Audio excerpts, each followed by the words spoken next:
Everybody is in a rush to fire 10 to 25% of their workforce. But 10% unemployment would be worse than anything that's ever happened in our lifetimes. We're going to have a depression like we've never seen in our lives. Wow, Jake's a real Debbie Downer today. I mean, this is an unbelievable opportunity we're talking about. I got to buy more sunglasses for how bright the future is. If you notice, Kevin actually didn't address the wave of unemployment at all, because there's no question that it's going to happen. And when we hit the iceberg, we're not going to be ready, and it is going to be an epic disaster. Change is disruptive and it's uncomfortable, but the scare factor of saying that everybody loses their job and the robots eat the children, I just don't buy it.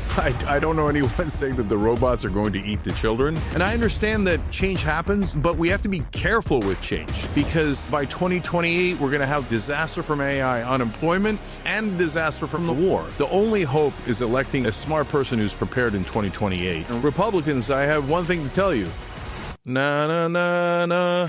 No, no, no. There's no way. Nobody's showing up to vote. Their voter enthusiasm is obliterated. But the Democrats have also lost their way. And the Republicans only have one guy who could win, and I'm worried about it.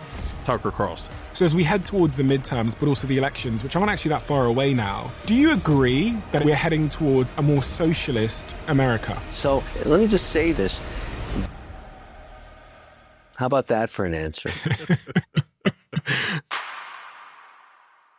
Guys, I've got a favour to ask before this episode begins. The algorithm, if you follow a show, will deliver you the best episodes from that show very prominently in your feed. So when we have our best episodes on this show, the most shared episodes, the most rated episodes, I would love you to know. And the simple way for you to know that is to hit that follow button. But also, it's the simple, easy, free thing that you can do to help us make this show better.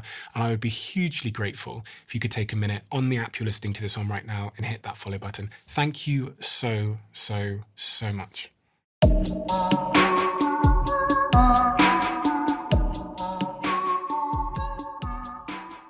Cenk, Kevin, thank you so much for being here with me. There's so much going on in the world that I have so many questions, and you both have very different perspectives on all of the issues that I care about the most. So I thought I'd bring us together to try and pass through what is true. Unlike a lot of shows, I don't expect a shouting match. What I'm trying to get is to truth. And I'm hoping that seeing the collision of your ideas on some of the big issues that are front of mind for me, like artificial intelligence, like geopolitics, like what's going on in America now that I live there, I think will be incredibly beneficial to me and hopefully therefore my audience. I have this graph here that says 7 in 10 Americans oppose local construction of AI data centers.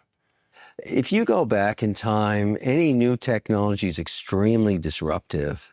Change is disruptive and it's uncomfortable.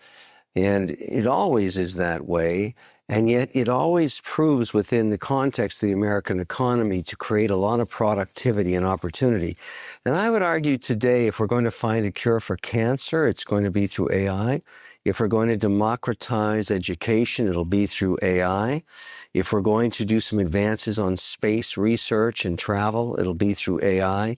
Productivity in the S&P 500, and it's all small companies, AI. And you can't have it without data centers. You actually need the underpinnings, the infrastructure. And so that debate, that narrative's going on. But there's a dark side to this that I've only started to bring forward in the last couple of weeks. I discovered this in Utah, that there are some nefarious forces. Arabella is the name of it. I didn't know anything about it, but I was wondering who was spending all the money in Utah with all that misinformation about what the data center was going to be, talking about using water we weren't, or using power we had no intention to, or 40,000 acres. That's complete BS. It was all lies. And I said, who could afford that? So I've hired a bunch of forensic auditors, and lo and behold, it took me back to the Chinese through Arabella. Neville Singham is his name. He's funding all these organizations in Utah, and I caught him through the IRS 990 filings, and I handed it over to the White House and to a bunch of special agents, and I just wonder what's going to happen next. I'm loving this now. This is so interesting, and it's a national debate, and the poo-poos hit the fan. But I'm not debating this. I'm not suggesting it. I have irrefutable evidence the Chinese are meddling in every place where new power is being proposed in America, every state, every city. And it all goes back to the Chinese through this Arabellum. And just look at the IRS filings. Don't shoot the messenger. I'm just providing the truth. Kevin, so just for context here, there is a proposal to build some data centers in Utah, and you're saying that the pushback and the negative reaction that has been seen is being encouraged or sponsored by the Chinese who are driving misinformation through bots? Is that what you're proposing? No, it's not through bots. It's actually through contributions that are shown through a wide network of different entities. It's very well cloaked, but through forensic audit and IP address scraping, with some really strong data scientists that I hired and I'm working with, we were able to provide 90 pages of IP addresses from foreigners to various agents and various entities within the U.S. government. And we're going to keep doing it. We're providing it every 4 hours. Because one thing I have that I guess they hadn't thought through is I have 12 million followers on social media. No data center developer has 4 million followers. This all showed up on my feeds with bots on Twitter, which is now X, and on Instagram, and then on to LinkedIn. So we just provided the data to the government, and where the chips fall, I have no idea.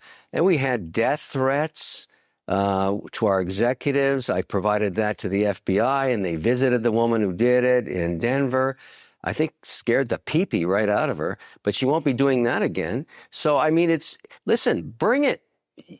Don't mess with me. I'm just going to provide the data back to the government. I'm just telling the truth. I'm not debating it. I'm not suggesting it. I'm providing the IRS filings of the cash coming from Arabella right into the Alliance for a Better Utah. End of story. I mean, listen, I didn't ask for this fight. I'm just providing the data. Is that how you see things? Are you seeing the pushback in terms of AI? Do you think it's coming from Chinese-sponsored actors, or do you think it's something else? No, I don't think China has anything to do with it. So first off, there's a lot of things Kevin and I share. I'm also an entrepreneur. I'm a capitalist and went to Wharton Business School. So I love America. I love the opportunity that America provides. I wanted to provide opportunity for all sorts of new businesses. So that's not remotely the issue. Okay, so the question is, are we going to pay our own costs? So now on the AI data centers, in the beginning, I started reading these stories about how the data centers are driving up the energy costs for everybody in that community that they're based in, and I couldn't believe it. But then I thought, okay, since we have basically legalized bribery in America, that probably is true. They probably, given enough campaign contributions to make this happen, and it turns out they have. No, if you're going to do a data center, you have to pay for it. And you have to pay for all of its costs. None of this subsidizing your costs to the average taxpayer who's not getting anything out of it. So we have to be absolutely meticulous about who's paying for the cost of the data centers. And it should be the businesses that profit from it, unless you'd like to have the American people take some equity in your business, because if we're going to pay your costs, well, obviously we should have equity in it. When we bailed out the bankers back in 2008, it was an absolute crime. We should have taken equity in those companies and then sold it later for a profit. I don't want the government to run banks, but I do want us to not be suckers. We constantly pay for the research of the drug companies and never get any equity. So if you're going to be capitalists, let's be capitalists. Now, the real reason why people are most angry about AI is not even the data centers, and they have every right to be livid about their energy costs being higher so somebody else can make a buck. But the bigger issue is the unemployment that we're all worried is coming, and it most definitely is. So there's a lot of happy talk about, 10 years from now, 20 years from now, robots are going to be cooking our salmon. Or 2 years from now. I don't really care. I don't need my salmon cooked by a robot. What I care about is, are we going to have massive unemployment? And right now, and I'm curious what Kevin's going to say about this, because it's kind of indisputable if you're in the business community, everybody is in a rush to fire 10 to 25% of their workforce. And whoever gets there first gets a competitive advantage, and the market's rewarded, and their stock price goes up. Well, if everybody goes to fire 10 to 25% of their employees, we're going to have not just a recession, but a depression like we've never seen in our lives. And everybody's whistling past the graveyard here. Do we have a plan? Does the government have a plan? The only guy I've ever heard of working on a plan to deal with this tsunami of unemployment is Ro Khanna. Other than him, it's crickets. And I think we're going to hit the iceberg really hard. Interestingly, Cenk, the other person that I've heard talk about the unemployment wave coming has actually been some of the big AI CEOs. And if you go back and look at their quotes through time, people like Sam Altman predicted that there will need to be some kind of UBI scheme. And I think WorldCoin, which is his other startup that uses retina scanning to be able to distribute value to people, to check they're humans. One of the principles of the foundation of that company was to distribute UBI, universal basic income, to everybody. So on this point, Kevin, do you disagree that there will be a widespread unemployment apocalypse, as Cenk has called it on his Twitter feed? So let's go through Jack's shopping list of disaster. I think it's fair to address them one at a time. Let's talk with the energy. I totally agree with him. You can't build a data center anywhere and tap into the grid because he's right. The price of energy would go up at the library, the church, and the community center by 30%. And that's what happened in Virginia. So that is no longer a possibility. In Utah, for example, I have to bring my own power. But the idea would be if we produce this energy, because there's no data centers without energy, we'll put it back into the grid, not just for Utah, but for the whole country, because I think he's right. Anybody that's building a new data center should have the responsibility to provide the power and put some of it back into the grid. That would solve two problems at once. The grid is tapped out. The library has no more power. We'll solve that problem for Utah and the country. So that's the first falsehood I run into, fueled by the Chinese propaganda that came into Utah, or whoever they are at Arabella, the CPP or the whoever this agency is, because you have to follow it through all these nefarious holdings. But at the end of the day, that's number one. Number two, the idea that everybody gets replaced by robots and then they eat the children, I don't buy that at all.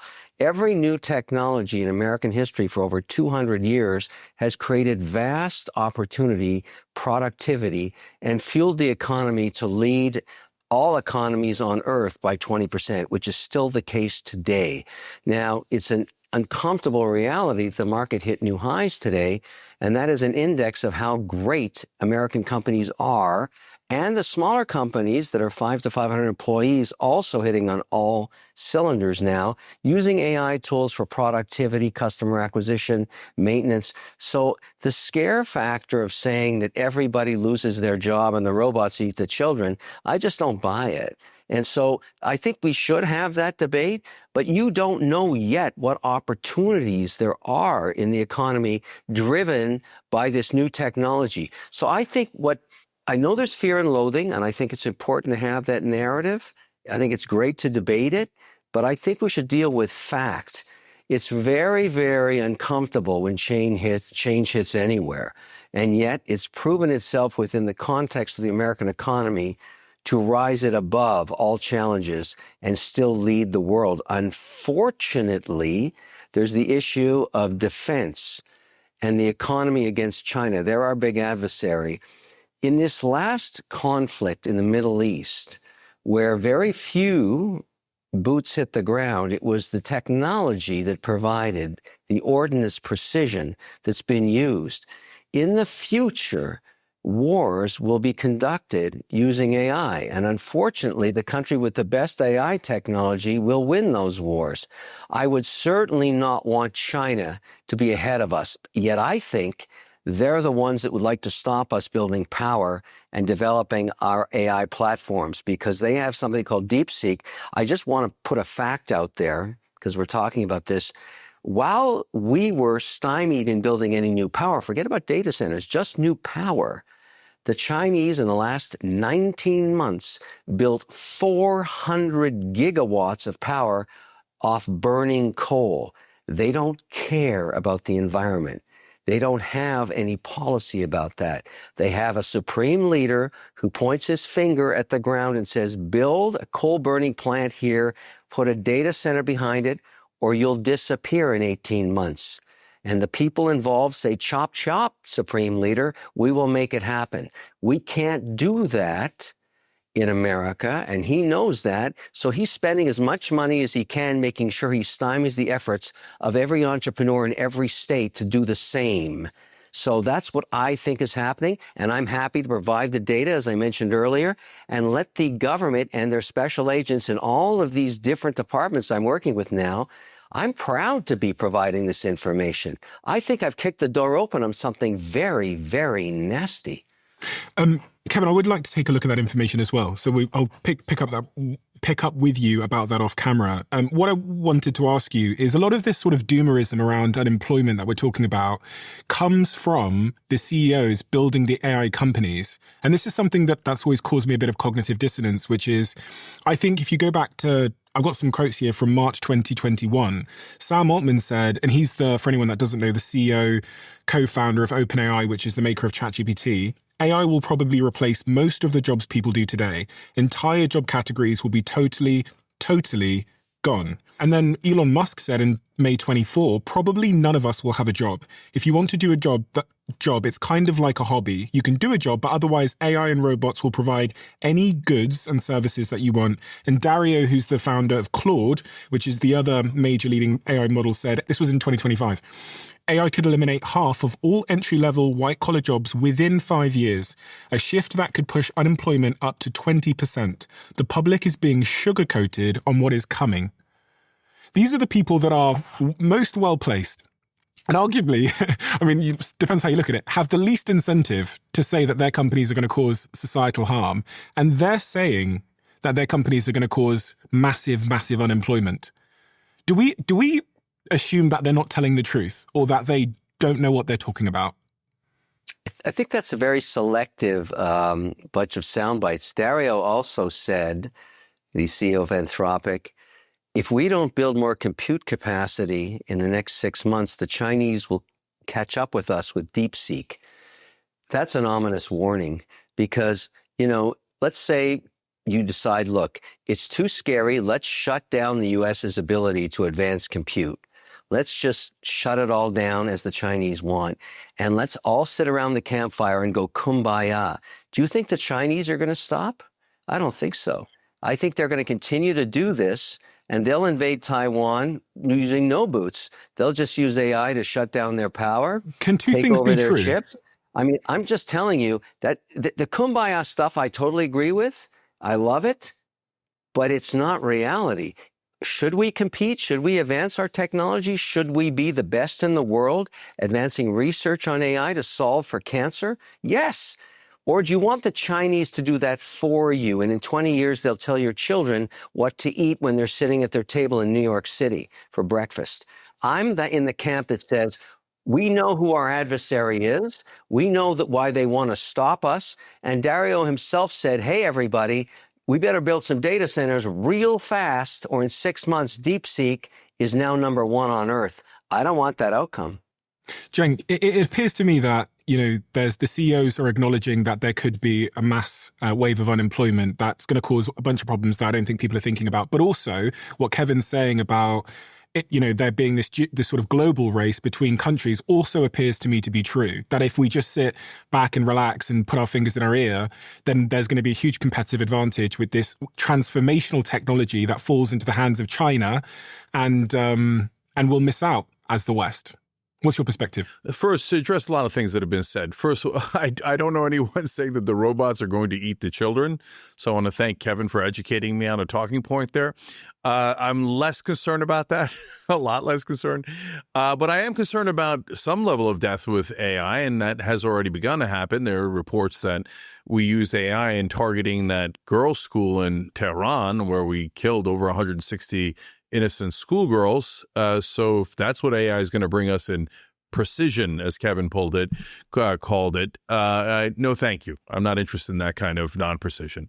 And I would much rather have human beings involved in life and death decisions. And I'm super worried that AI is going to be used more in the military. And no, I do not trust Palantir.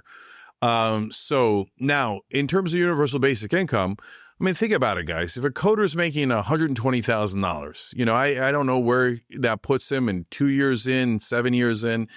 It's a healthy salary. It's not the world's greatest salary, but it's a good salary for a middle-class person in America. Then you switch to UBI, you'd be lucky to get $3,000 a month. That's $36,000 a year. You're going to go from $120,000 to $36,000. That is going to be devastating, even if you magically got universal basic income passed in America immediately as the wave of unemployment hit. But I don't think that's going to happen either. So is the wave of unemployment going to hit? Well, if you notice, Kevin actually didn't address that at all. Because there's no question that it's going to happen. That is why literally every CEO of the AI companies is saying, well, our product is great and you should value us at $1 trillion or so. But yeah, you're all going to be fired. And that's inescapable. It's already begun. The coders have already started getting fired, especially young coders.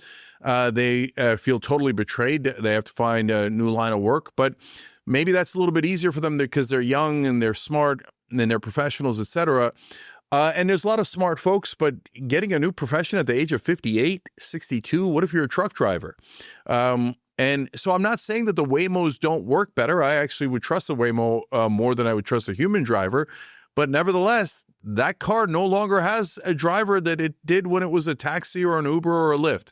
And I understand that change happens. And look, I'm a progressive. I'm for change. Politically, I'm for massive change. I thought Obama did comically little change. But we have to be careful with change. So which direction is it going to go and how are we going to handle it? Right now, I think Wall Street has lost its mind. How could we be at record numbers? Who do you think is going to buy your products? So this guy named Nick Hanauer, there's a lot of folks who believe in this, but he's a big advocate of it. A really smart guy up in Seattle, also an entrepreneur, also sold his business and has done well. And he talks about middle out economics. If we give more advantages to the middle class, they immediately spend their money. If you give it to the rich, which is what we've done all our lives with this neoliberal nonsense that we've been doing, and trickle-down economics, well, they barely spend any of it. So giving to the middle is the much better way to go. And of course, the question is, how are you going to do that? And you don't just want to give away money. On the other hand, we give away money to oil companies and big drug companies and everyone who's got excellent army of lobbyists in D.C. But we're not ready. And no one on earth has given me a plan for, oh, Cenk, don't worry, when 10% unemployment hits, which is at this point almost baked in, completely inevitable, right? What are we going to do? 10% unemployment would be worse than anything that's ever happened in our lifetimes, let alone if you get to 25%. Zero plans for it. None. When we hit the iceberg, we're not going to be ready, and it is going to be an epic disaster.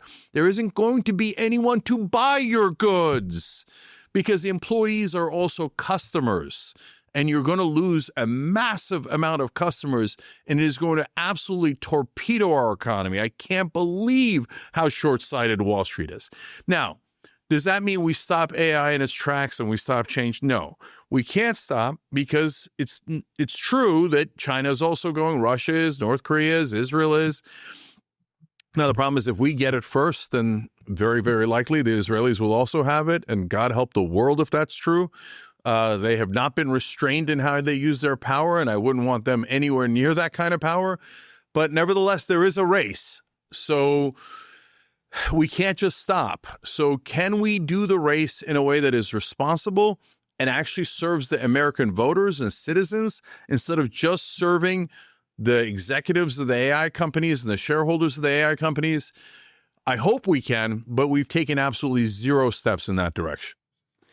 So let's get specific, Cenk. What might that look like to continue developing this technology, but do it in a way that's responsible and benefits everybody? Because this is kind of what I hear a lot of. I hear from one side people saying we need to carry on going, or, the robots and the kids thing.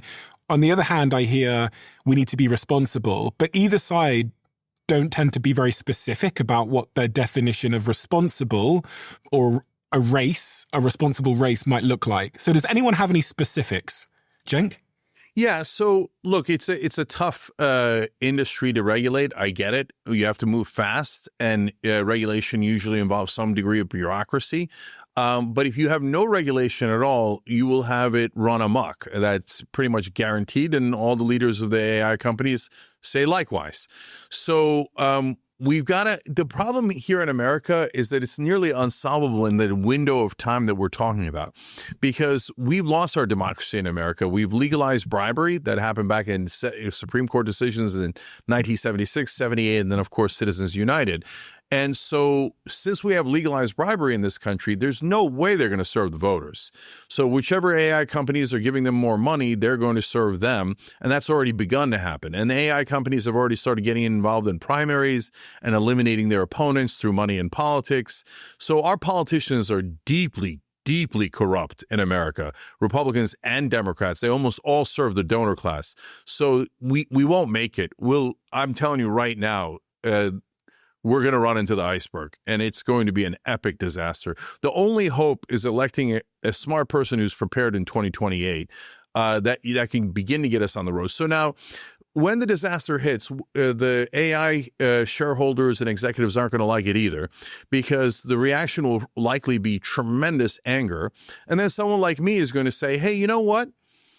Why do they get to keep all the money and you're all broke and out of a job?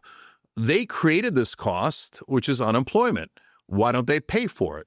So why don't we take some of the billions and billions and billions of dollars that these AI companies have made and put it towards their costs, which is the unemployment of the American people. So they could, at a minimum, fund unemployment insurance, and we could make sure that that's very healthy. And they could begin to fund other things that might actually help other human beings. I know, heaven forfend that a millionaire or a billionaire should ever help another human being. But if you don't, the pitchforks are coming. I'm not a pitchfork guy. I believe in nonviolence, and I always will. But I don't think people get the level of anger that's happening. I'll try to stop it, but the pitchforks will be significant. And this whole thing of, no, I get all the money and you get nothing, will not play well. You can try it, but it will end in disaster. Kevin, the pitchforks are coming. We're going to hit an iceberg. And it also sounded like AI is going to ultimately lead to a rise in what sounded like socialism. Wow, Jake's a real Debbie Downer today. You know, this has been forecast in the American economy every 20 years. It's the end of the free world as we know it, and that's not what happens. Let's go back and do a little fact-checking on Jakester here. First of all, AI companies lose billions. They don't make any money right now. They're in a race, as we talked about earlier, against China primarily. They're raising a ton of capital and losing billions every year. We don't know yet how they're going to monetize it, but the market's willing to provide it because they see the productivity opportunity and the cure for cancer and the democracy around education and productivity for the nation already been proven by record earnings in the S&P, of which all 11 sectors have adopted the first wave of AI to enhance productivity and reduce costs. We don't know yet what new jobs are going to be created. I'll just talk about the ones I'm creating in Utah. 4,000 construction jobs for about 9.5 years, high paying, and another 2,000 engineering and support jobs, extremely high paying, because what's now a desert will be a data center, not near anybody's backyard, not replacing farmland, not using any of the water the way the people have been talking about, not taking any energy from Utah, but in fact contributing to it, not polluting the air because we can't do that without air permits. All of this stuff is a falsehood. So what we don't know, and Jake's right about this, is no one ever predicts with a new technology what the outcome is. So I'm not a doomer on this stuff. My job here is to maintain a direct focus on entrepreneurship, hire as many people as I can, because that's what I do. And I take a lot of flack. I mean, Jake's hitting me hard today, and I appreciate he's an intelligent guy and he's got an opinion, and I'm glad we're in this narrative and having this discourse. It's important, but let's deal with fact, not rhetoric and not hysteria, because I still go back to the robots eating the babies, because that's all I listen to every day. It's just ludicrous. And I don't think robots are actually going to do as much as people think or look the way they think. They're not going to be humanoid walking around taking out your garbage. That's not how it's going to work. Robots have been building cars for decades now and doing other things in medical research, and robotics have been used in all kinds of technologies and chip making and everything else, but they don't look like people walking around. So, I say to myself, we don't know what we don't know, and that's fair. But to say that all of these AI companies are making billions of dollars, and something else, and Jake knows this, most of the taxes in America are paid by the rich people. They pay their fair share now. So if you take it past 50%, like California, like New York, like New Jersey, like Massachusetts, in the Constitution of America, with the forethought of the founding fathers, they believed in the competition of states. And so you have people moving, Schultz to Florida, the Google guys to Florida, some have gone to Texas. If you want to steal rich people's money, go ahead. They'll just move. And if you really make it difficult for them in every state in America, they'll do what they did in England. They'll find a new America. That's what made America great over 200 years ago. Taxation. It doesn't work. The thing about socialism and communism is you run out of other people's money very quickly because they simply leave. The French figured that out. That's what happened in England when they raised 90% tax rates. Monaco, it only exists because the French screwed the rich French guys and they all moved 4 miles across the border. It's very simple. You want to support entrepreneurship and job creation. Only 1/3 of the population in America can be entrepreneurs, and they employ the other 2/3. That's the way it's been for 200 years, and it's a great thing. And I don't see anybody else investing money anywhere else except America 52% of the time. 52 cents of every dollar on earth from sovereign wealth comes to America because it has the opportunity. No other country. I don't see a lot of people saying, boy, would I like to invest in North Korea. Hey, can you get me into Russia? Is there a Russian fund I can invest in? Oh, can I invest in Cuba? I don't think so. I don't want to put my money there for retirement. That's why I'm talking about this. The facts are the facts.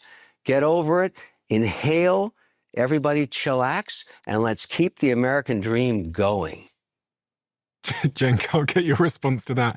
Many things said there. The core argument there is if you try and tax rich people, they're going to leave and go somewhere else. And, we might end up like Cuba.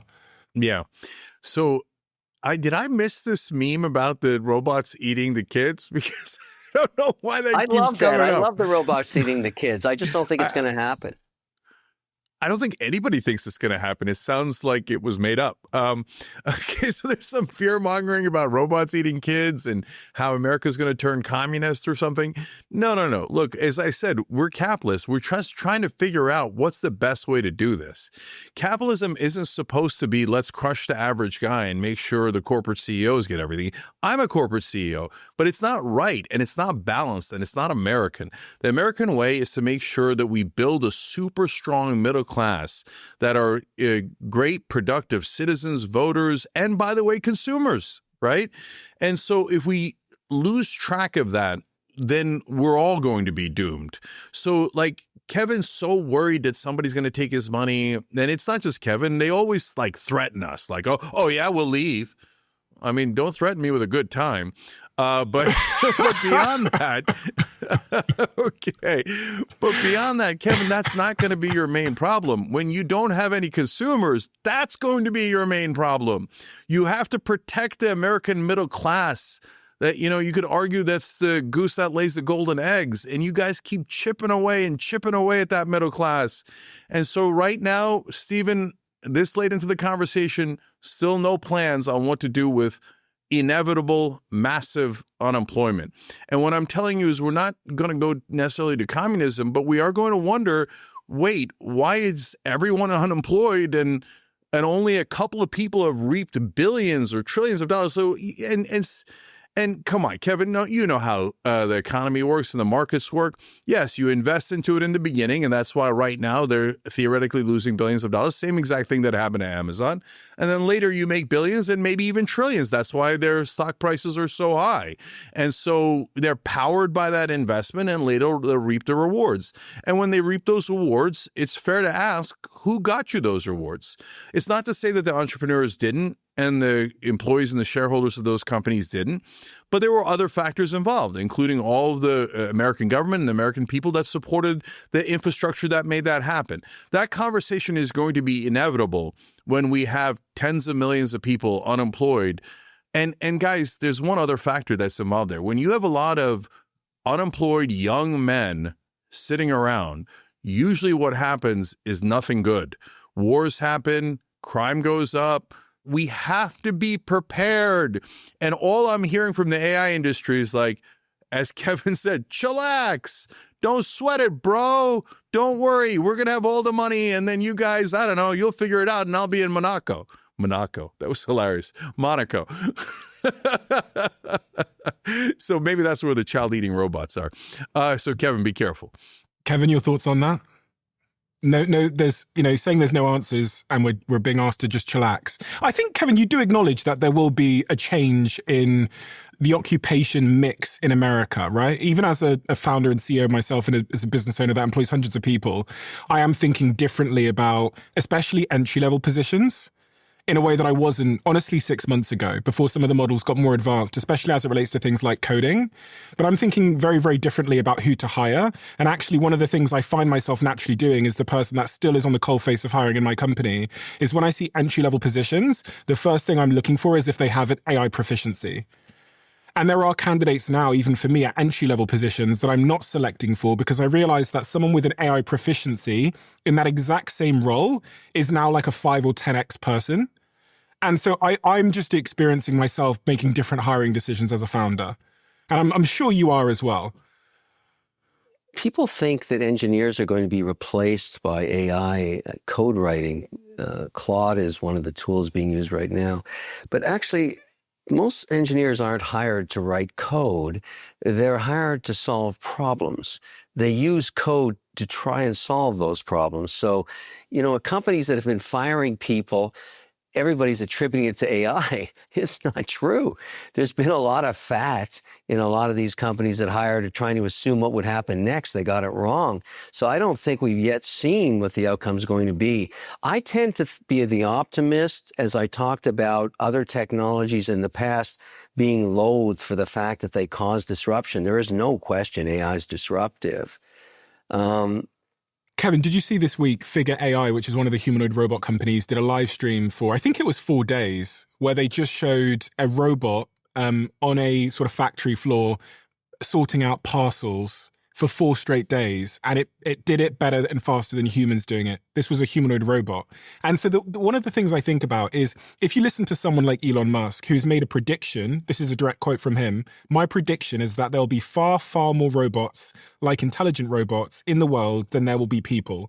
Long term, I think the ratio of humanoid robots will be more like 2 to 1. There might be 2 humanoid robots or more for every 1 human. And when you think about Elon Musk's predictions over time, to his credit, sometimes his timeframes are wrong. But when he says the rocket is going to land on the chopsticks, the rocket eventually lands on the chopsticks. When he says my car in LA, my Tesla, will eventually drive itself without me interfering, the car eventually drives itself. So with Elon's track record in predicting what he'll be able to do with technology, I think he's got a pretty solid track record. So when he says these humanoid robots are going to be better at surgery or cleaning or whatever than humans in short order, sometimes predicting, timeframes of 2027, 2028, I tend to believe him. Is he lying? Because if he's telling the truth, what we're seeing is both the disruption of intelligence, but also one could say the disruption of our muscles at the same time. And I can't think of a comparable like the Industrial Revolution, where humans, like 2 real sort of professional productivity driving forces of their brains and their physicality are being disrupted at the same time. And just to give you another story to overlay onto this, my co-founder in my company called Third Web, big company, we've raised $30-odd million. It's out in San Francisco. I went down to his entrepreneurship accelerator. I've not been there in 2 years. And I arrived and I was like, why is everyone building robotics? And he said to me, he goes, Stephen, the robot pieces have been here for decades. We've always had them. What we've been missing, and the expensive part, was the intelligence. And he toured me through this 40,000 square feet building called F Inc. down in San Francisco. And I saw a robot cooking with a robot arm making food. I saw a robot making perfume for you, whatever perfume you wanted, this big machine that just makes it for you. And he says, because we've got intelligence and we've always had the machinery, there's going to be this huge explosion of robotics that we've always been waiting for. Intelligence was the missing piece. And now he says it costs pennies. And everyone there is building not software anymore, they're all building robotics. And so for me, I was like, wow, the future is going to look very, very different, I think, in short order than the past. And I'm just a realist. I'm not trying to be pessimistic or optimistic. I think there's truth on both sides. But Kevin, do you acknowledge that the jobs that we have today, in large part, are going to go away? Yeah, I don't think shaking a perfume bottle is a great job for anybody, but I do think, and I'll give you two examples, because maybe you're right about Elon. He doesn't get a big chunk of his stock unless he populates Mars with 1 million people. NASA announced 6 hours ago that they're going to put a permanent plant there on the moon, an established base on the moon. Can you imagine the hundreds of thousands of jobs just those two activities are going to create to actually execute on that? High-paying jobs. Engineers, analysts, coders, everything. The manufacturing of facilities to take to Mars, to take to the moon. I mean, everybody wants to talk about the guy shaking perfume bottles losing his job when you're talking about millions of jobs on new opportunities for mankind that no one even could think about 24 months ago that have been announced today. So you either have to be a jaker, a doomser, like, it's the end of the free world as we know it and we're all going to be eaten by robots, or you're in my camp saying the opportunity's so bright I got to wear shades.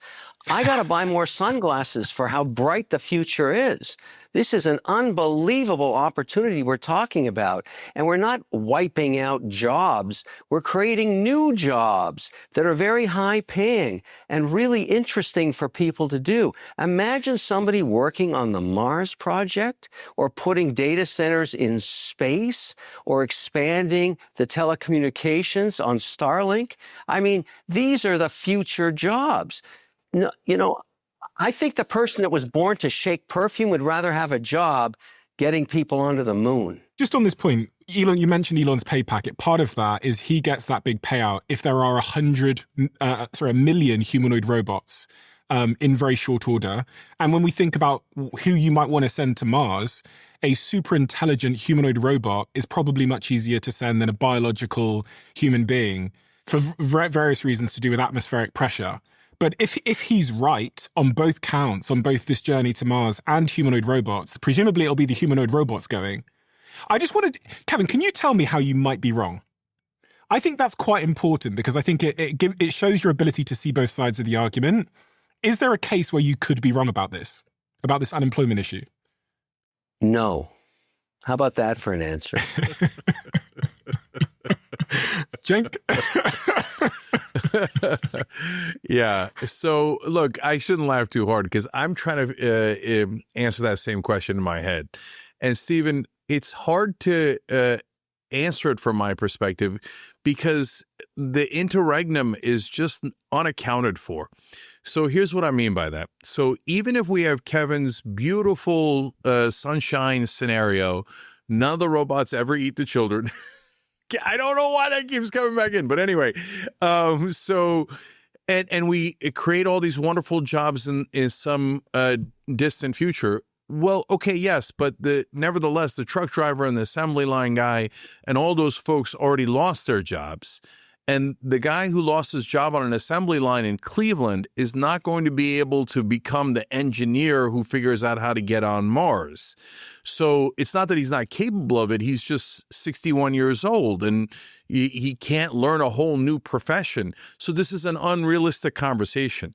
So even if all of the wonderful scenarios about AI are true, it would take minimum 20 years to get to this place where the robots are running everything. We all have leisure time and we just can't figure out what to do with ourselves. And we decide how to get to Venus and Uranus and wherever else you want to go. Okay. But In the meanwhile, in those 20 years, we had massive waves of unemployment. It is indisputable. Even as Kevin explains it, he says, well, you're not going to be doing the perfume shaking. You're not doing the assembly line. You're not doing the driver. You're not doing this. You're not doing that. All those jobs are going to go. And in fact, if you actually just listen to folks on Wall Street, they brag about it nonstop. Oh, we're going to get to, cut 25%. We're going to have synergies. We're going to have cost cutting. And then when people say that, everybody the analysts get excited and they're like, oh, buy. They're going to fire all their employees. And then the other guy goes, no, I'm going to fire them even quicker. And then go buy. And not once have they thought, who's going to buy the actual products? And they just don't have an answer for that. So into interregnum, there is going to be upheaval, massive upheaval. And I'm not a doomsday guy. My God, we have a thing called Operation Hope on the Young Turks. Our slogan is "Get Caught Trying." No, I'm an enormously optimistic guy, and I think we can solve these issues. But we got to try to solve them, and I don't see anyone even trying to solve them now. Again, outside of Ro Khanna. Kevin, I spoke to Dara, the CEO of Uber, and I think I'm right in saying that driving is the biggest employer in the world. And when I asked Dara, who's the CEO of Uber, if they're going to create autonomous vehicles very, very quickly to automate the 9.4 million driver jobs that they have, he said that they are. And then I asked him the question, what will those 9.4 million people do? And his response to me, the direct quote is he said, I don't know. Which is pretty shocking. He also noted that privately, he said, I have to be honest, AI will replace 9.4 million jobs at Uber. Tech executives are not being transparent about AI. They talk behind closed doors about the sheer amount of disruption they anticipate, but they don't talk about it publicly. Look, I don't think we're going to make any more progress on this issue. So, because... Well, I think you're bringing a great point, but the fact is we don't know what comes next.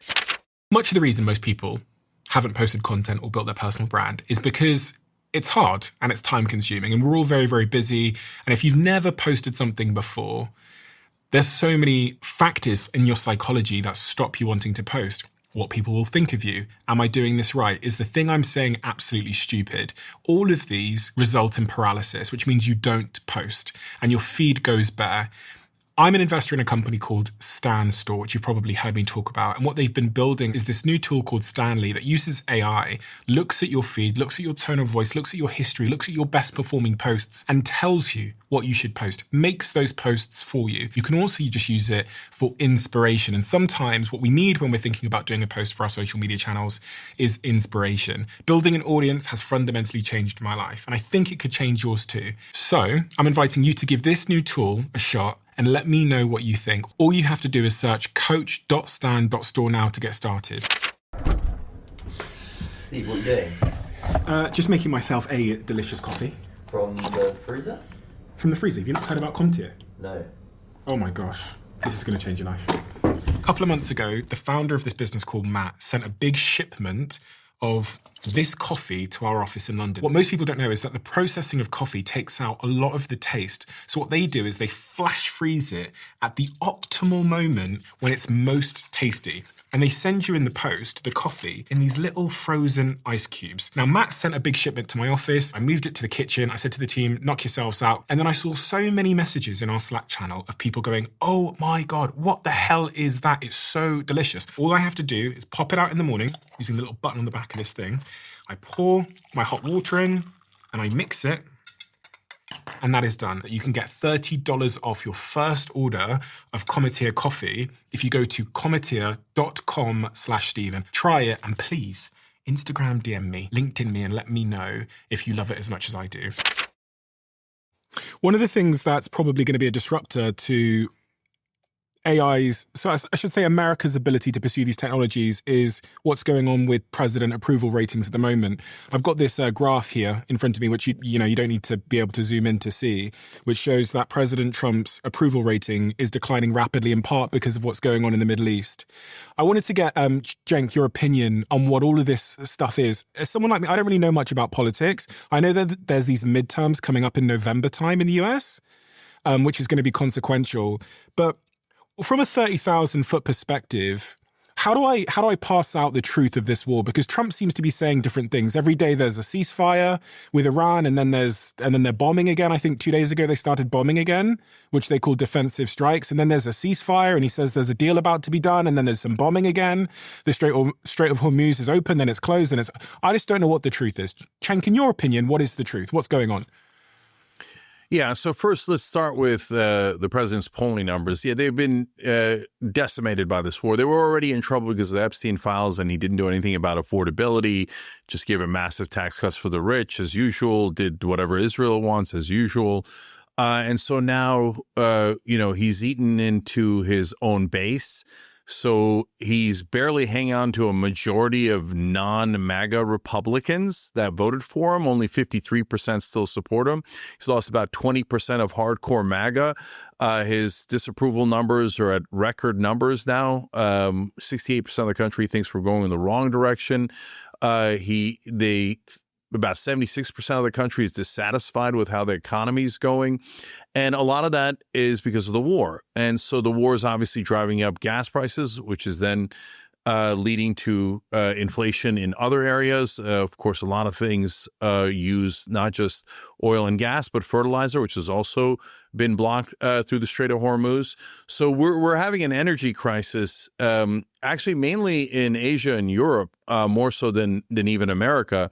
So that's why the South Koreans are livid at the Israelis, that they're having to conserve gas and go through lean times because Israel wanted this war, and literally no one else on planet Earth did.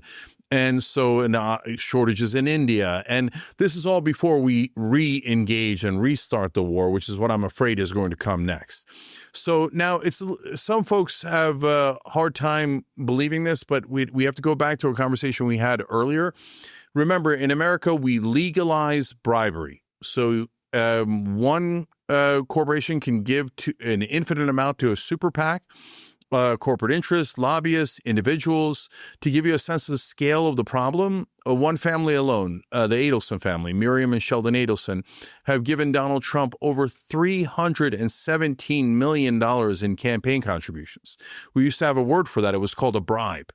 And Trump is so accidentally honest on this stuff, he just can't keep anything in his head from going outside his mouth. So he has said, oh, Miriam, she cares more about Israel than America, right? I'm like, no, that's super awkward.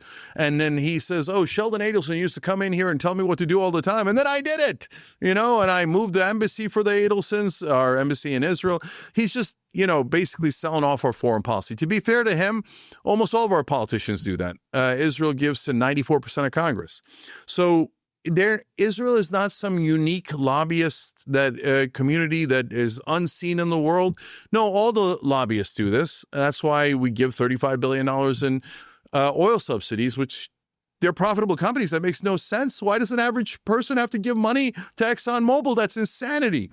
Because Big Pharma's lobby is so strong, we can't negotiate prices. Now, when it comes to Israel, that's when people lose their minds. And mainstream media goes, okay, you're right about Big Pharma, you're right about big oil and defense contractors and every other lobby. But if you say the same exact thing about Israel, we'll call you an anti-Semite, cancel you, and you're never going to ever get another job again. No criticism of Israel is allowed without us doing massive oppression inside this country. So we've now got Israel that is totally empowered to go rogue. They don't follow any laws. They don't follow the laws of war crimes. They've now invaded Lebanon. They say they're going to take all the way to the Litani River. They're going to own southern Lebanon. They've already ethnically cleansed southern Lebanon, moved out 1 million people. They ethnically cleansed Gaza. Netanyahu on tape bragged about, we used to have 53% of Gaza after the war. Now we have over 60%. So it was to steal land. That's what it was about. It wasn't self-defense. Lebanon's not self-defense. Israel invaded them. Iran's not self-defense. We invaded Iran. This war was utterly pointless, especially from an American perspective. Let me tell you what American interests are and what Israeli interests are, and they're very, very different. In America right now, because we started this war, we need the Strait of Hormuz open. That's what's hurting our gas prices and all of our other prices, and affordability, inflation. All of that is connected to the Strait of Hormuz. We didn't have that problem before the war, but now we have it. We've got to open it back up. In order to do that, Iran has an enormous amount of leverage. We've got to make a reasonable peace deal. Good news, we were about to have one over this weekend. And All we want, theoretically, is for them to to not make nuclear weapons. And they've already promised 18 different times that they wouldn't do that. They did it under the Obama deal. They've offered it before the war. They've offered it during the war. So that is not an issue. And them promising it doesn't mean anything. It has to be verified. So what they're saying is, yes, we will have international monitors verify that we will not have a weapon. So that's the only thing that America said they cared about before the war. So then we're done. And we just killed 49 of their top regime leaders. Trump says we destroyed their Navy, their Air Force, and everything else. We're done. We have no American interest in there. The only interest left is leave, open up the Strait of Hormuz so we can get our economy back on track. Israel, on the other hand, has said they would like, and again, this is on tape, Netanyahu said it, they would like to be the only regional superpower in the Middle East. In order to do that, they have to destroy every other power in the Middle East. Now, good news for them, they completely control our Congress and our presidents. So they literally gave us a list after 9/11 of 7 countries they wanted us to attack on their behalf. We have attacked all 7. Iran was the last one on that list. So they want them destroyed so that they can't fight back when Israel takes more land, as they are doing today. They don't want anyone to be able to defend themselves. They're going to kill and take land as much as humanly possible, and they want us Americans to pay the bill. They say, you owe us a genocide. You owe us endless string of wars. You owe us a global war on terror. No, that was a global war on Israel's neighbors. That cost us $8 trillion. We gave $320 billion to Israel so far already, lifetime. Why? Why don't they give us the money back? Cenk. No, they say, you owe us, you owe us, you owe us. That's why we're in this war. And by the way, last thing, Stephen, is while we're all distracted in Iran, Israel has taken southern Lebanon. And now they're saying they're going to keep it forever. So that was the point of this war. 100% Israeli interest, 0% American interest. Let's get out of there. Let's stop fighting Israel's wars for them and come back home. What about nuclear weapons? One of the pretenses is that they were weeks away from enriching uranium to a point where that weapon could be used. Yeah. So that's what Netanyahu's been saying for the last 30 years. Back in the 1990s, it's like, oh, they're weeks away. They're weeks away. Do you know, and you probably don't know because American media pretty much works for Israel. And then when I say that, guys, those are not hyperbole.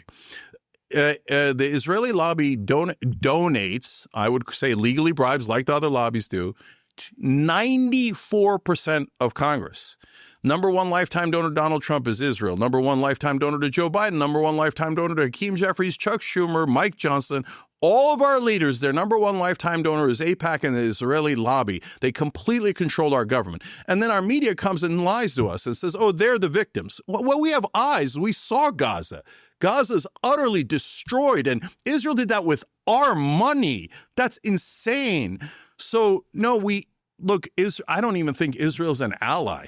I don't know why in the world we would ever serve a foreign nation. They're treading all over us. They've taken our sovereignty away. They've taken our freedom away. And all we have is these dupes in mainstream media telling us about how they're doing self-defense. Well, part of self-defense is I take your land. Currently, they're taping themselves going into IDF soldiers going into Lebanese homes, Muslims and Christians, stealing all their property. Then they put it online and go, look, we stole other things. Then they destroy the homes and they say, now this is Israeli territory. That's not self-defense. That's terrorism. We are supporting a terrorist nation and we're giving them hundreds of billions of dollars. And this isn't even helping Israel. We're enabling their worst instincts and they're getting the whole world to hate them. How does that help Israel to have the whole world despise you because you're so selfishly driving up everyone's prices and creating endless wars? Literally no other country on earth wants this war in Iran to continue other than Israel. Kevin, you have a different perspective on the effectiveness and purpose of the original strikes that Trump did. Are you supportive of this military operation at large? Well, I'm not a shill for any politician. I focus on policy because that's ultimately what survives. Politicians come and go. Policy lingers. I've always said that. And that's, as an investor, what you have to worry about. So let's talk about the situation in the Middle East. For about 49 years, some people would say 60, it depends what you believe in the early years, the Persians were a very advanced society in mathematics, poetry, art, you name it. They're very famous. And then you have this small, I'm going to call it bad management. I don't know what else to call it, that took this society, brutalized the people there, created a 1 million man army run by 150,000 people, a super militia that caused a lot of chaos in that region with proxies, as people have been talking about. This militia is paid with cash that's gotten from the sales of energy. And they would stop killing their own people if they didn't get paid. So that the 150,000 that run that country to brutalize the almost 100 million others, I mean, it's a really strange platform that hasn't worked for the people there for 60 years. But it was tolerated by all the neighbors until 6 months ago. The United Arab Emirates, Bahrain, Qatar, Saudi Arabia, they wanted to stay out of it because it was, it was relatively calm. Every 6 months, the Houthis or one of the Iranian proxies would blow up an oil ship, kept the insurance premiums 30% higher. And then the proverbial poo-poo hit the fan. Now, China, let's get down to business, gets 48% of its energy through that strait, as does many other Asian countries. So they, as Jake pointed out, basically are underwater. They don't have energy. Jack, I should say. So, at the end of the day here, there's a problem. And so what's going to happen when this is over? Forget about that. Look, you can't let a society that 150 people there say, let's kill everybody. I mean, they're on a different kind of mandate. They're a little strange. You don't want to give those people a nuclear bomb. I don't care who you are. They're just offside, and they're happy to kill their own people, but I don't want them killing everybody else with interballistic missiles. So no, they can't have 90 pounds of enriched uranium, and they're not going to get it, and they're going to keep getting bombed until they give it up. And at some point, somebody in there is going to say, whoa, we're getting tenderized in here, and we got to stop this, and we got to get the best deal we can. We want to stay in power to keep killing our people as long as we can, because we're the 150,000 guys that live very well, and everybody else lives like crap. And that's just the way that society works. And if the people want to rise up and kill the 150 that are killing them, they will one day. I don't know. But here's what I think. I think the actual countries around there are going to end up in the same boat that we have in the Suez and Panama Canals, where there's a fee to go through, but it's managed so that no country, including China, gets to run it. And so that has already found peace, and all the shipping lanes are open, and the insurance rates are normal there. So if you're Saudi Arabia, let's say it costs $5 billion a month to police the strait. Okay, that's a good number, because I'm probably right, pretty close to it. That's nothing for the UAE and for Saudi Arabia and Qatar, Bahrain. They're going to need it open. So if they have to be like the United Nations for that region and keep it open, that's great. Now, I'm staying long the UAE because I've invested there in ADGM. I have a company there. I've got employees there. I talk to them every day. I think this is going to end soon, but I would like to see it in a way that Iran is isolated. Maybe they can't control the strait, and they can't have the nukes. Those are the two things that I think have to be resolved. And then if they want to brutalize their people forever, okay. They're going to do that. It's a horrible outcome for those people. I feel terrible for them. But this outcome is a good one if we resolve those two things. New policing of the strait, that would be great because the Chinese need that. They want that. And at some point, they're going to squeeze the heads of these Iranian leaders, whoever they are. They keep getting killed and a new one pops up like whack-a-mole. But that's just the way that regime works. And nobody's willing to say, look, I want to take them over, because you got the army still being paid. But by blocking that strait for the last 60 days, the amount of money they're losing is $210 million US per 24 hours. So at some point, whoever's running the show there is going to say, if we can't pay our soldiers to kill our people, we're going to be screwed. they're going to come up to the top of the castle and take Frankenstein out. So we got to make sure we cut a deal. That's why I'm optimistic. The price of oil is down to almost 16%. It'll get back near 70. I don't know what that's going to do for the midterms because, the numbers are terrible, but every incumbent gets screwed in the midterms. It's just the nature of how it works. Now, whether they lose the Senate, I don't know. Are they going to lose the House? Who knows? But if the gasoline's back to $70, we won't be having this narrative about unaffordability around energy in the United States. And you just don't know. But I do know that the status quo, because the UAE and Qatar and Bahrain left those Iranians alone until they rained missiles on them. Now they're pissed. And so it's not business as usual. And so I think that the winds of change are going to blow through there. And maybe the upside is the great Persian people get better leadership because, boy, their leaders suck. Cenk, it sounds like an optimistic outcome is being forecasted by Kevin. And I can see you nodding your head there in a disagreement, shaking your head. Yeah. So look, again, I'm normally an optimist here, but we've gotten ourselves in some significant ruts here. So first of all, this whole idea the Iranian regime is bad. Okay, yeah, it is. It's Muslim fundamentalists. I don't like fundamentalists of any religion. I'm an atheist. They abuse their people and they're corrupt, no question about it. Netanyahu is corrupt. He's up on corruption charges that seem to never come. The Israeli settlers are religious fundamentalists, biggest lunatics on earth. They think that God said to kill the Palestinians and take their land, and we fund them. We give them billions of dollars. So I'm not in favor of any of these fundamentalists, no matter what religion they're from. Now, on the issue of nukes that you asked about earlier, Stephen, you know that the reason I brought up American media is because they pretty much do nothing but Israeli propaganda.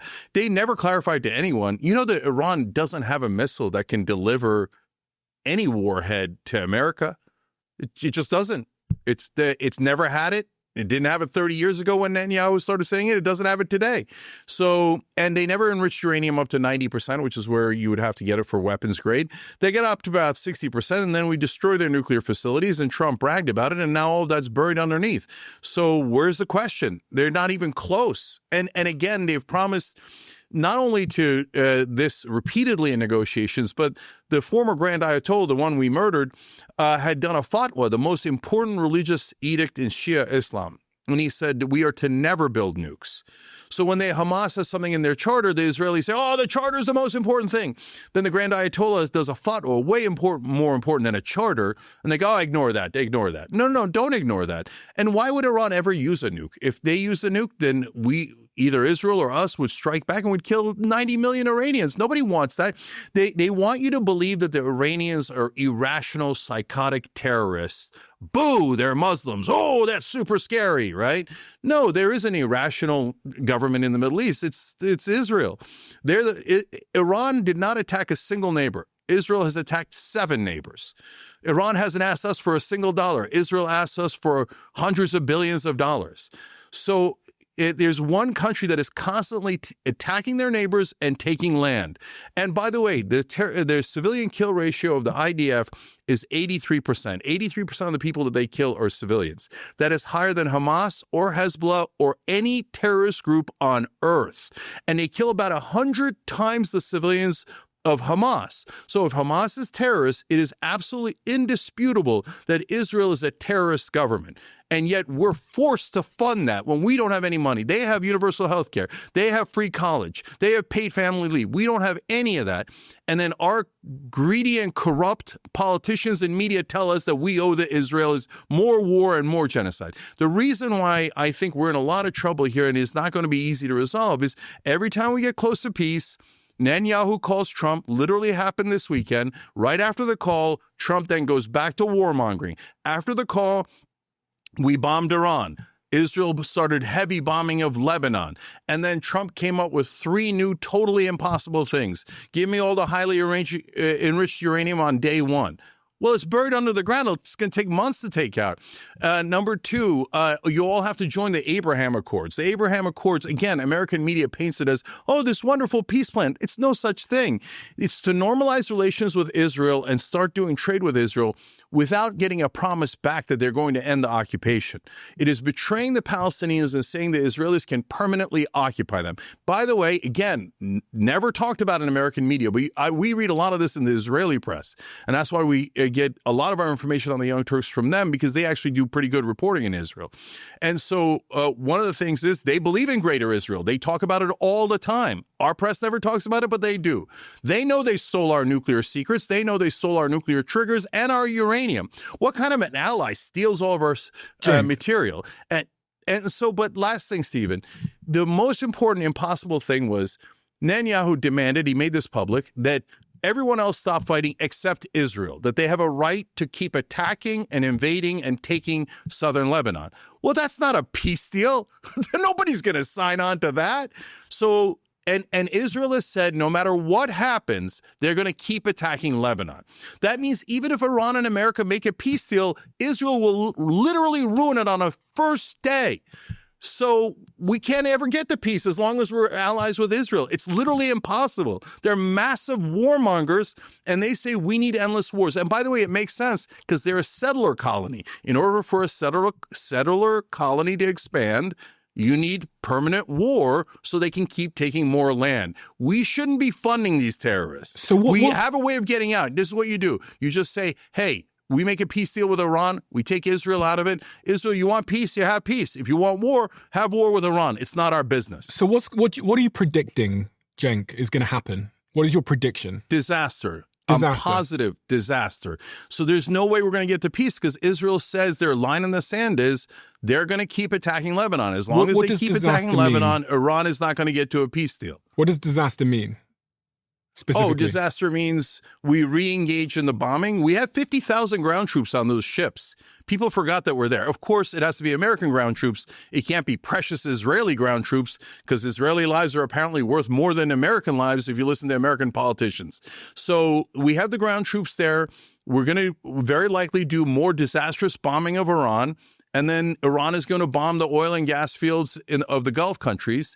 And then not only will gas prices go absolutely through the roof and cause a massive economic recession, perhaps depression worldwide, but on top of that, then they're going to say, well, it's not enough. We want more.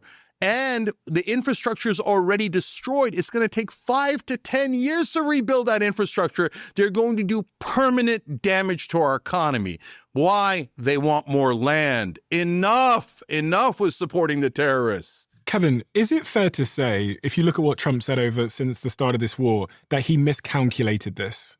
Because he gave us a window of time when it would be over, and that window of time is now long gone. And it appears to me like he thought it would be similar to Venezuela, where you could just go in there, boom, boom, boom, regime change, you control the country. But that's clearly, I mean, just like a logical, impartial person, that's kind of like how it looks. This is different because this war is what I would call the first tech war ever. A lot of the ordnance being used is with very advanced GPS systems controlled from space. We've learned something else, which is rather interesting. I learned this from my own employees that are sitting in Abu Dhabi and Dubai.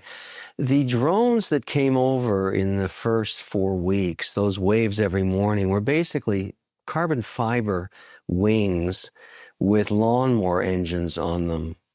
And very inexpensive to make, about $35,000. And we shot them down, or at least the UAE did, with American ordnance between $1.2 million and $3 million per missile on a $35,000 homemade drone. And so it goes back to, wow, I hope the Pentagon has enough compute power, because I wouldn't want that in the hands of the Chinese. Because what I've learned from this conflict, and look, people dying is horrible, period. Wherever they are, it's just horrible. But this is not a traditional war. I don't know if there's going to be boots on the ground by the time this is over. If there's another wave of conflict, it's just going to be more ordnance taking out more infrastructure until the 150,000 people running the show there say, wow, this is really hurting us in terms of maintaining control. I don't see a boots on the ground invasion. I just see more tenderizing and more tenderizing. It's expensive because we're on the wrong side of defense. We need the cheap drones. And I think in 2 years from now, from what I see in the development, because I see these deals all over the place, there's a whole bunch of new tech being developed around drone blocking technology and very inexpensive versions of what those Iranians built. Better than lawnmower engines, though. So it's going to be pretty interesting in 24 months. I'm not a fan of war, but I have a different view of the outcome here. And I think that part of the world is going to be stabilized and funded by the neighbors there. And probably everybody's better off because the Chinese can't take the pain much longer.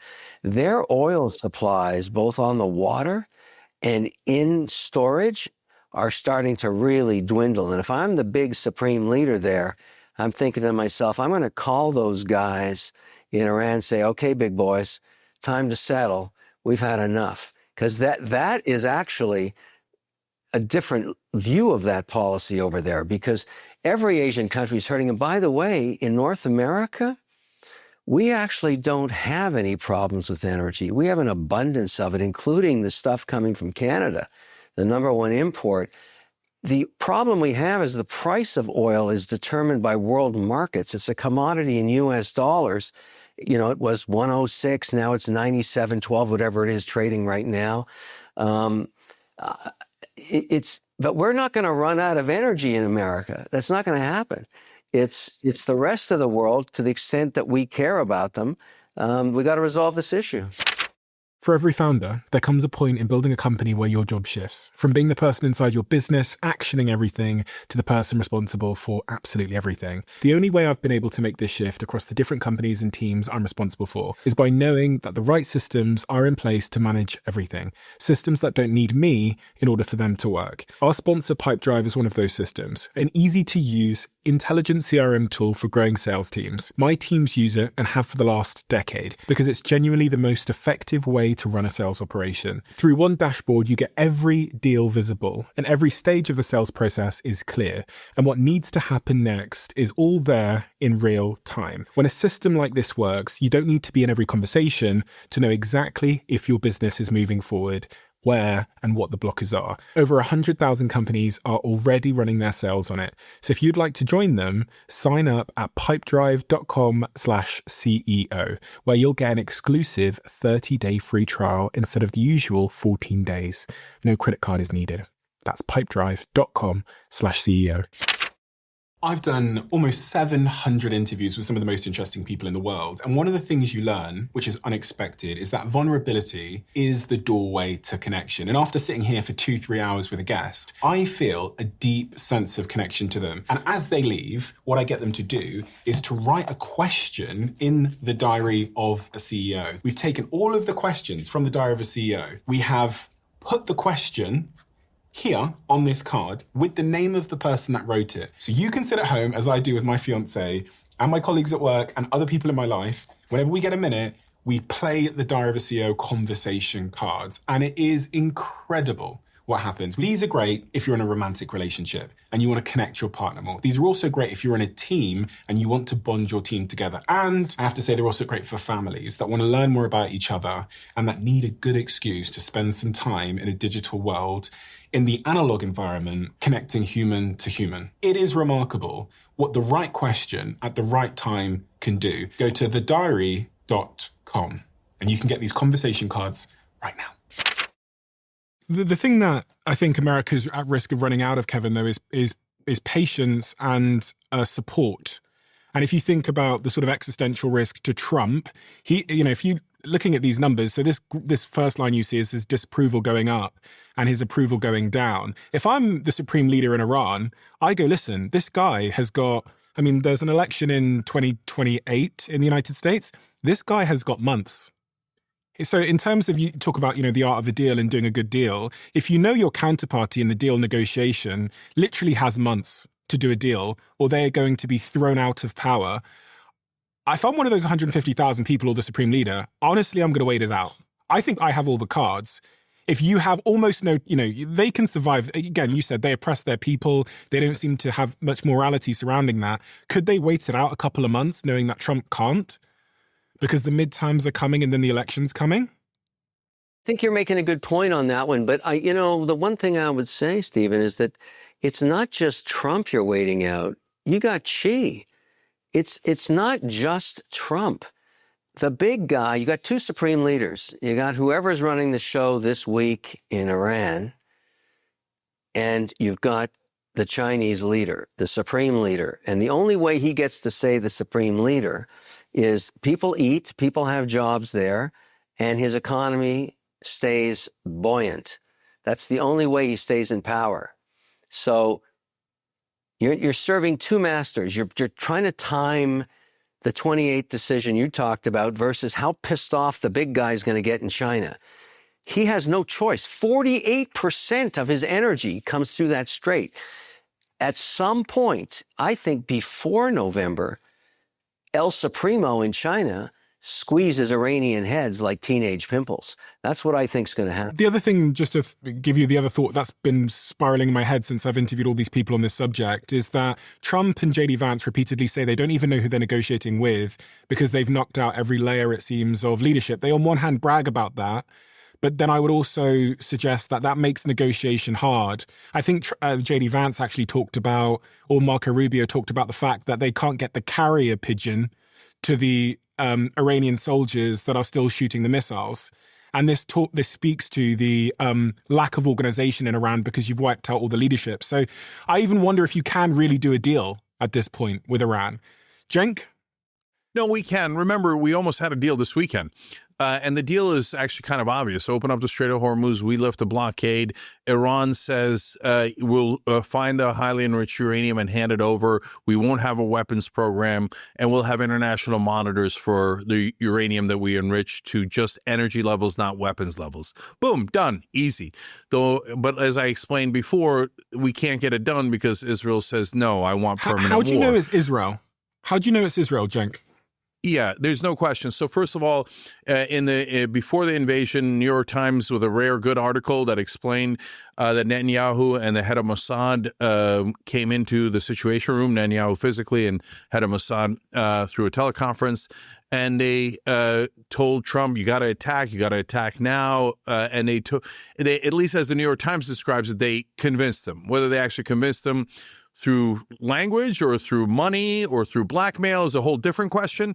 But another thing that's absolutely clear is that after every call with Netanyahu, Trump goes from saying we're going to have peace to saying we're not going to have peace and we're going to have these new impossible standards. This happened about half a dozen times so far. It's super clear that Israel's driving the bus. Plus, you could see it based on the facts on the ground. We have no interest there. We have a deal ready to make for American interests. Israel says, no, we're not done because we need southern Lebanon and we need Iran to be completely decimated. This idea that Kevin's talking about, to be fair to Kevin, almost everybody in America thinks in this, well, now to be unfair to Kevin, this fantasy world where the regime in Iran is just going to give up. It's never going to happen. We already tried the regime change. It didn't work at all. They have an enormous infrastructure set up, so it doesn't really matter how many people you knock off at the top. Somebody else rises up. Somebody else rises up out of that 150,000 people that Kevin's talking about. Now, China, he's got a theory that maybe China puts pressure on him. That's not a crazy theory. I get it. At the same time, China's looking at Russia and America and going, look at these schmucks. Russia's wasting their entire military and resources in Ukraine, and now America's totally wasting their military and resources in Iran. And these two other knuckleheads keep punching themselves in the face.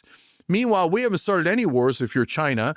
And so we haven't had any of those costs. We haven't had any of those troubles. We don't have that PR problem. So when we go into Africa or Latin America and we say, hey, you know what? We're going to build roads and bridges for you guys, and America's going to come and bomb you. So which one do you want to do a deal with? Now, a lot of them are saying, no, we want to do a deal with China because they don't do war. Instead, they build infrastructure. Look, it just is a business strategy and an economic strategy that is much, much smarter. But we can't go into a smart strategy because Israel won't let us.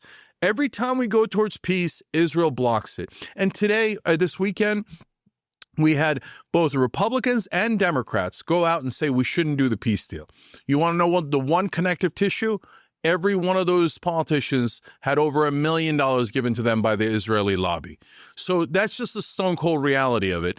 And so in terms of energy here at home, Kevin says we're not going to run out, but he also acknowledged that, no, wait a minute, that has nothing to do with anything. Oil goes into a world market and it is controlled by world prices. So the fact that we're so-called energy independent means nothing. That's not even our oil or gas. It's ExxonMobil's and Chevron's. So they could sell it anywhere they want, and they do sell it anywhere they want. The only way to get them to sell it exclusively in America is to do socialism and say you're not allowed to sell that oil anywhere else. I don't think Kevin wants that. So that means we are definitely not energy independent. We are definitely tied to global oil prices. And that means, again, more disaster. When you get to tech, oh my God, the Israelis used AI in Gaza. They did this program called Where's Daddy? AI would pick a target that was maybe connected to someone in Hamas at some point, but they did, he called this guy and the other guy called the other guy, and that lady now has a cell phone. Good enough. But they would wait till their target went home, so they would bomb the house and kill their entire family. If that's the future of tech in the military, we're all doomed. So they've been testing all of this stuff in Gaza, and now they're doing it in Iran. What I'm worried about is what Larry Ellison said. He said, we now can track all citizens anywhere, and we're going to bring that technology to America. I don't want their surveillance state. I don't want anything to do with the Israelis. Let's just come home and serve American interests. That's what I keep saying. But the good news, Stephen, is almost all the voters agree. 80% of Democrats now have a negative view of Israel and say, no, take care of American voters first. When you get to under 50 years old in all parties, Israel now has a negative 45 rating. The only people left in this country who still want to serve Israel are our politicians and our media. That's it. The rest of us can't stand them anymore, and the endless wars they drag us into and all the money they take from us. And Kevin, as a businessman, what are we doing? Why are we letting this country, the size of their population is the equivalent of Papua New Guinea, lead us around by the nose and get us into endless wars? You know this war in Iran isn't helping us.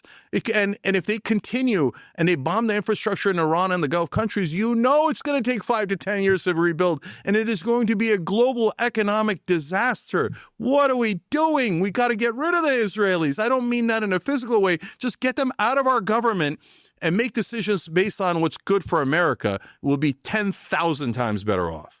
And then we could end the war.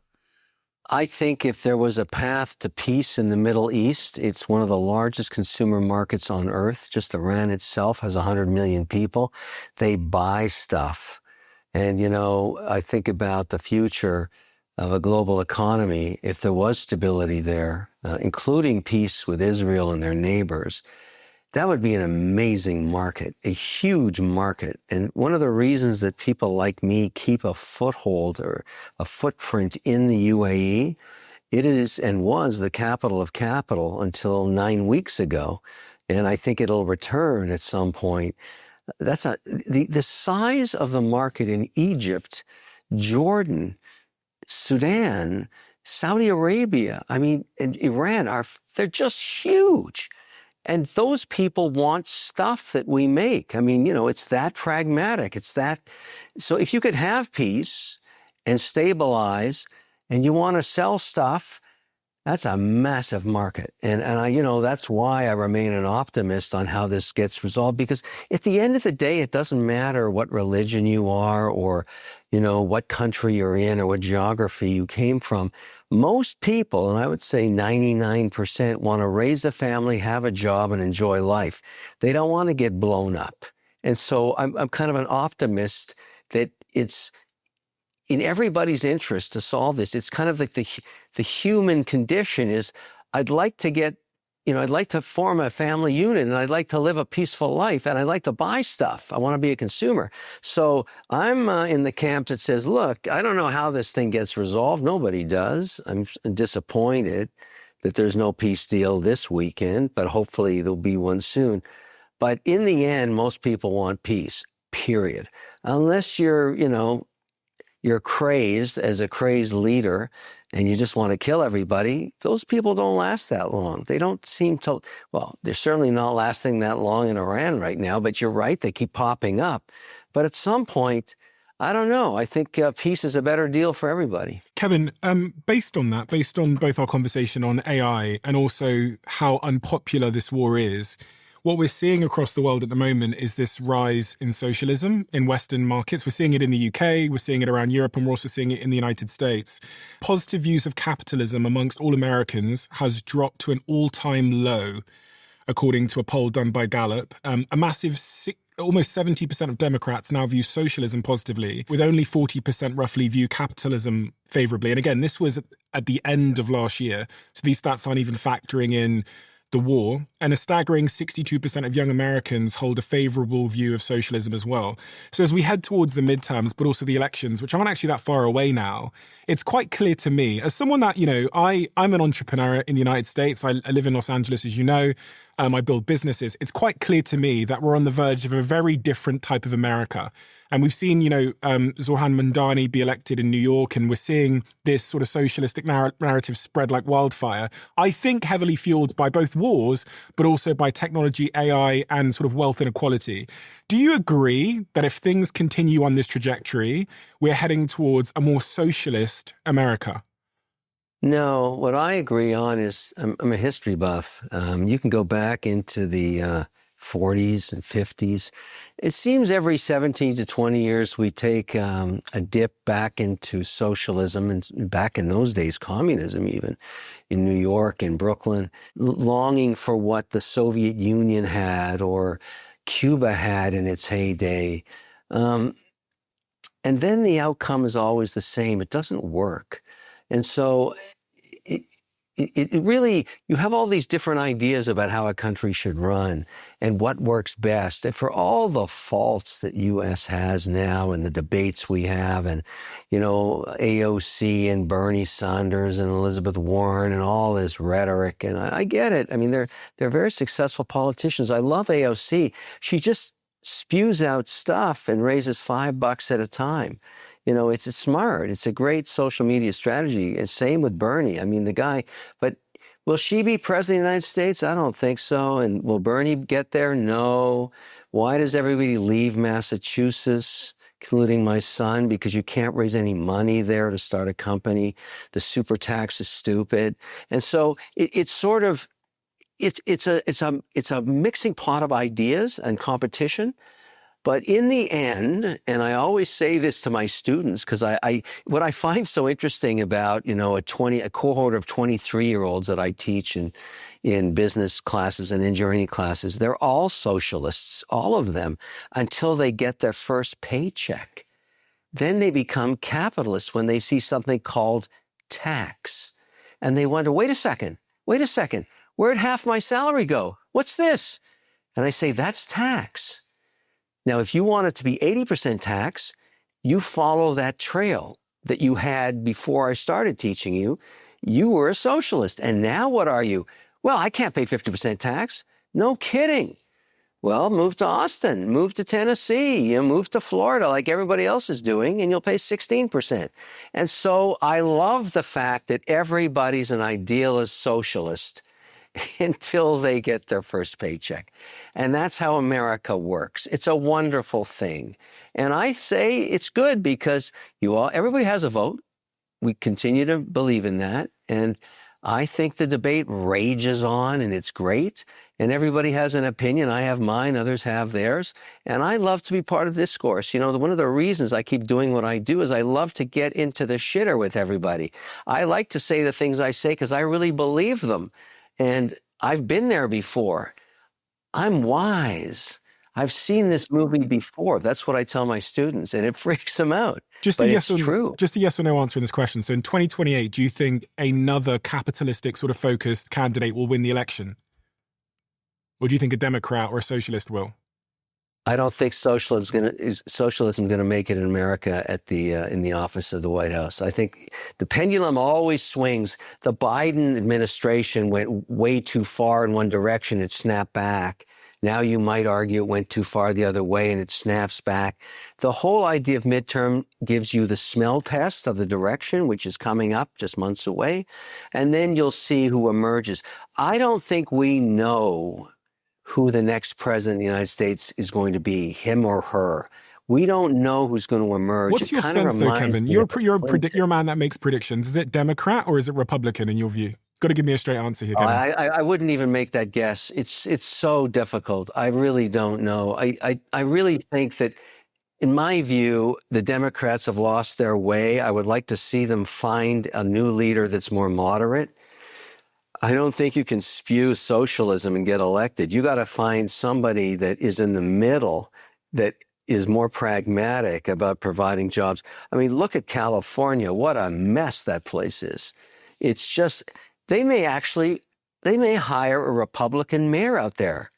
I mean, that's going to be a shockaroo for LA, but it's gotten pretty bad. I work out there. You can't even wear your watch at daytime anymore. I mean, it's a mess. It's a mess. It's a lawless wasteland. It has poor management, no executional skills with the politicians. I mean, you're lucky you work there. You know what I'm talking about. Cenk, what's your point of view on that? Socialism, is it coming to America? Midterms, 2028? It's a lot to talk about there. So, look, I'm not a fan of Karen Bass. I voted against her before. I probably vote against her again in this mayor's race.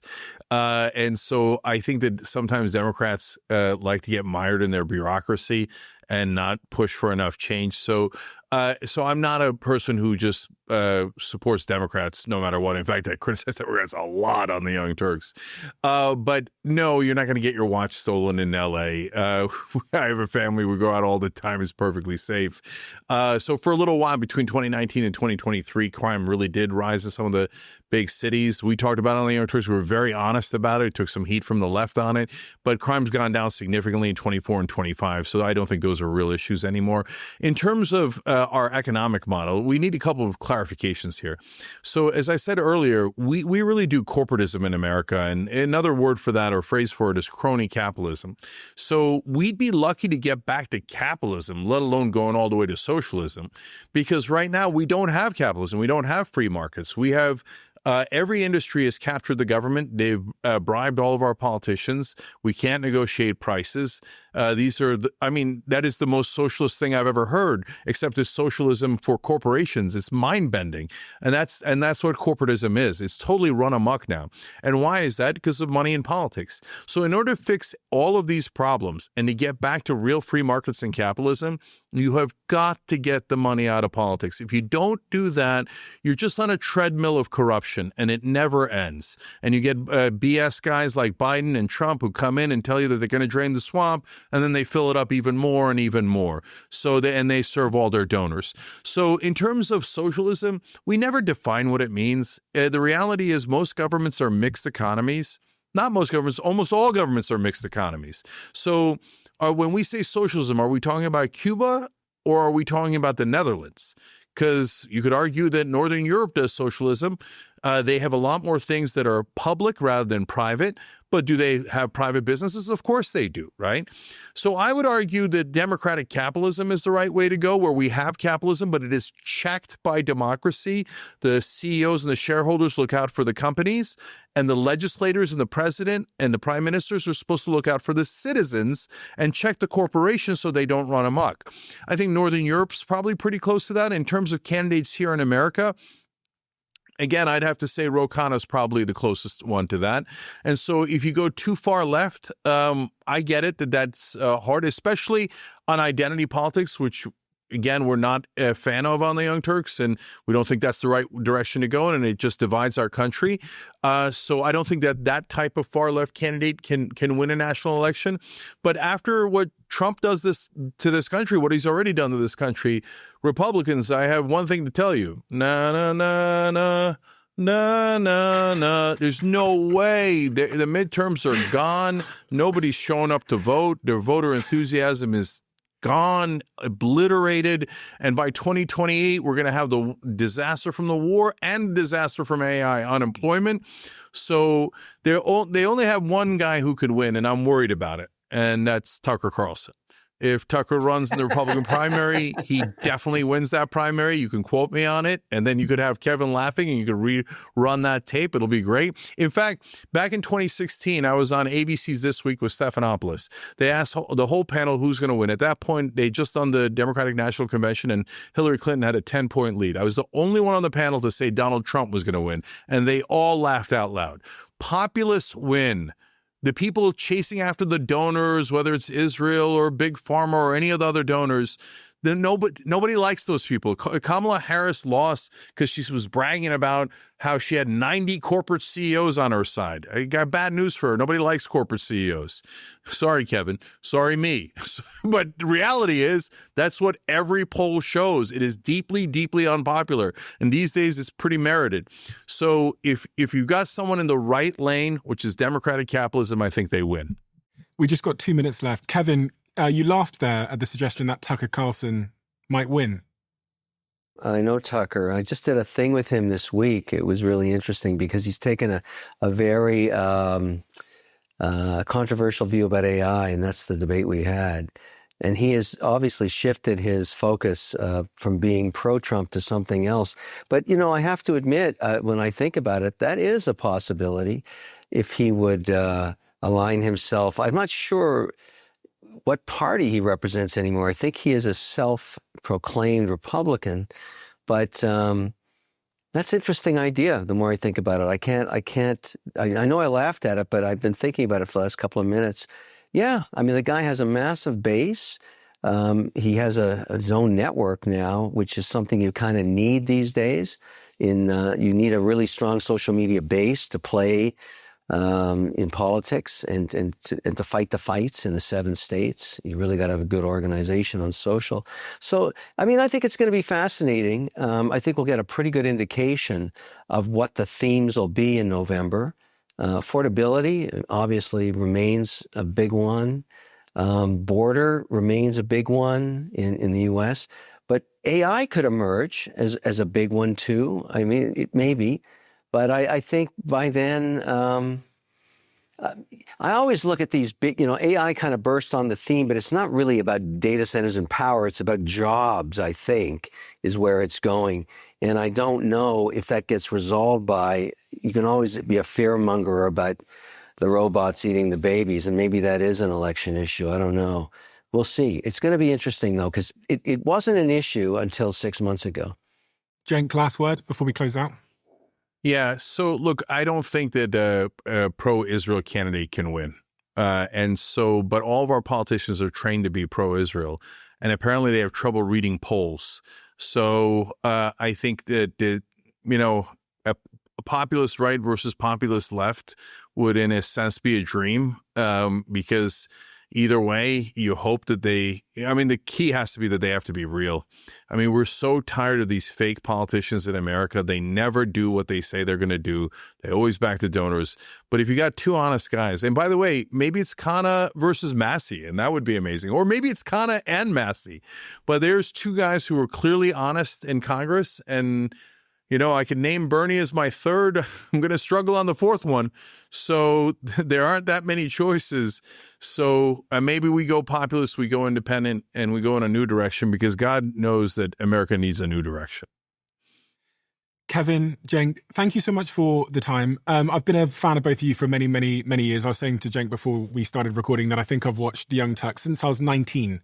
And when I say watched, I mean really, really watched, not casually saw it, but I would watch it almost daily when I was going through building my businesses and sort of coming into the professional world. So thank you so much, Cenk. It's a pleasure to have spent this time with you. And Kevin, again, I've been, my favorite shark for I think 15 years now, for many, many, many reasons. Thank you to both of you. I really, really appreciate it. And hopefully we'll have this discussion again soon once all of this plays out, because the answer to a lot of these questions has been, I don't know, and we shall see. So we shall see. Thank you. Thank you. Thanks a lot.